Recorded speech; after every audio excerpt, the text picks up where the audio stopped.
राष्ट्रीय स्वास्थ्य mission (NHM) के बैनर तले कार्यरत कर्मचारियों ने गुरुवार को CMHO बालोद को सामूहिक रूप से इस्तीफा देकर शासन प्रशासन को चुनौती देने का कार्य किया। अचानक लिए गए इस फैसले ने स्वास्थ्य विभाग में हड़कंप मचा दिया है। जिले से लेकर राजधानी तक स्वास्थ्य सेवाओं पर इसका सीधा असर पड़ा है।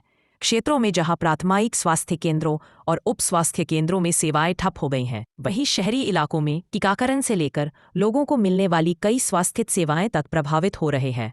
कर्मचारियों का कहना है कि वे लंबे समय से नियमितीकरण, वेतनमान और नौकरी की स्थिरता की मांग कर रहे थे। कई बार शासन और प्रशासन को ज्ञापन कर भी सौंपे गए, लेकिन जब उनकी आवाज पर ध्यान नहीं दिया गया तो मजबूर होकर सामूहिक इस्तीफे का रास्ता अपनाना पड़ा। कर्मचारियों ने स्पष्ट किया है कि अब जब तक उनकी मांगें पूरी नहीं होती, वे वापस ड्यूटी पर नहीं लौटेंगे।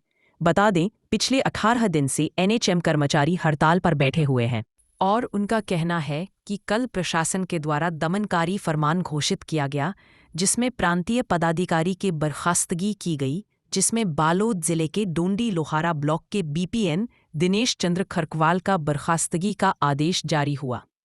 लेकिन इसके बाद भी कर्मचारियों के जोश और उत्साह में कोई कमी नहीं आई और कर्मचारी ने प्रशासन के इस आदेश को और भी चुनौती देते हुए CMHO बालोद को सामूहिक इस्तीफा दिया गया। कर्मचारियों द्वारा कहा गया कि शासन की दमनकारी नीति से कर्मचारियों को कोई भय नहीं है। हमारी मांग जायज है। सरकार ने अपने घोषणा पत्र मोदी की गारंटी में वादा किया था कि 100 दिन में कमेटी का गठन कर कर्मचारियों की समस्या का निराकरण कर नियमित किया जाएगा, परंतु 20 माह से अधिक का समय गुजर गया, जिस पर सरकार द्वारा कोई कार्य नहीं किया गया। इतने समय में संघ द्वारा 160 से अधिक ज्ञापन सभी जिलों में कलेक्टर के माध्यम से, पार्टी के जिला अध्यक्ष और सभी प्रतिष्ठित व्यक्तियों के माध्यम से शासन को ज्ञापन भिजवाया गया, परंतु शासन के कान में जू तक नहीं रेंगी। और वहीं कर्मचारियों का कहना है कि इस विषय को लेकर सांसद विजय बघेल के बाद सांसद बृजमोहन अग्रवाल द्वारा भी NHM कर्मचारियों की मांग जायज बताते हुए मुख्यमंत्री, स्वास्थ्य मंत्री से वार्ता और जरूरत पड़ने से केंद्रीय स्वास्थ्य मंत्री JP नड्डा से भी बात करने की बात कही। लेकिन शासन के द्वारा जब इनकी मांगों को लेकर कोई वार्ता स्पष्ट नहीं हो पाई, तब कर्मचारियों ने एक साथ इस्तीफा दिया।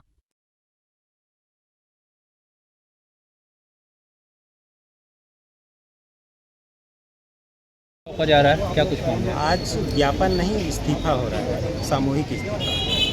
कारण यह है कि हमारे प्रांतीय टीम में ये सदस्यों को बर्खास्त किया गया है। पहले 24 घंटे का अल्टीमेटम दिया गया था, लेकिन बर्खास्तगी का उनका आदेश आ गया है।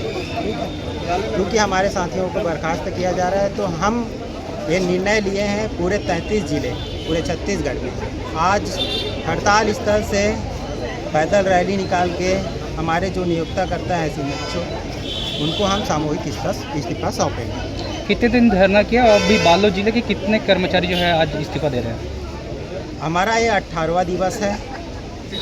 आज कुल 502 कर्मचारी हैं जो अवकाश में हैं या कुछ जो हड़ताल में शामिल पहले नहीं हो पाए हैं, उनको छोड़ के सभी कर्मचारी अधिकारी आज सामूहिक इस्तीफा दे रहे हैं। अच्छा बताएंगे।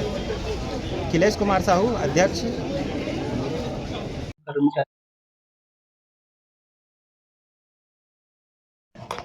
लोगों को देखिए, बालोद जिले में कुल 458 कर्मचारी 18 अगस्त से हड़तालरत हैं, उनकी विभिन्न मांगों को लेकर। इस बीच में क्या है कि सामुदायिक स्वास्थ्य केंद्र, प्राथमिक स्वास्थ्य केंद्रों में तो किसी प्रकार का काम प्रभावित नहीं हो रहा है, लेकिन जो उप स्वास्थ्य केंद्र क्षेत्र में है, तो वहाँ जो टीकाकरण वगैरह कार्यक्रम है और भी दूसरे काम हैं, हमारे नियमित कर्मचारी दे रहे हैं और हमारी पूरी कोशिश हो रही है कि आम जनता तक स्वास्थ्य सेवाएं सतत रूप से मिलती रहें।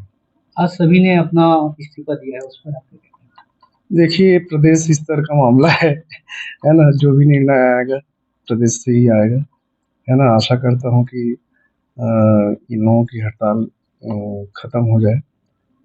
जी। मैं झरना नामदेव, जी, ऐसे पद में हूँ। गत 15 वर्षों से मैं इसी पद में कार्य कर रही हूँ गुंडरदेही ब्लॉक में। हमारी 10 सूत्री मांग है कि उसमें पहला मांग है सर्व प्राथमिकता में नियमितीकरण की मांग है और उसके अलावा अनुकंपा नियुक्ति, ग्रेड के निर्धारण, ये हमारी मांगों में डली हुई है। और राज्य सरकार को हम लोग विज्ञापन प्रति दिवस दिया जा चुका है, लेकिन उनके तरफ से कोई रुझान नहीं आया हुआ है। और आज हम बालोद जिले के पूरे 500 कर्मचारी सामूहिक रूप से इस्तीफा देने के लिए आज यहाँ उपस्थित हुए हैं। सरकार कह रही है कि 5 सूत्री मांग जो है वो पूर्ण कर लिया गया है, लेकिन अभी तक तो हमारे तक उनसे कोई भी प्रकार से लिखित में आदेश नहीं हुआ है और जब तक कि उनका लिखित में आदेश नहीं होगा तब तक हम हड़ताल जारी रखेंगे, हड़ताल स्थगित नहीं करेंगे बिना लिखित सूचना के।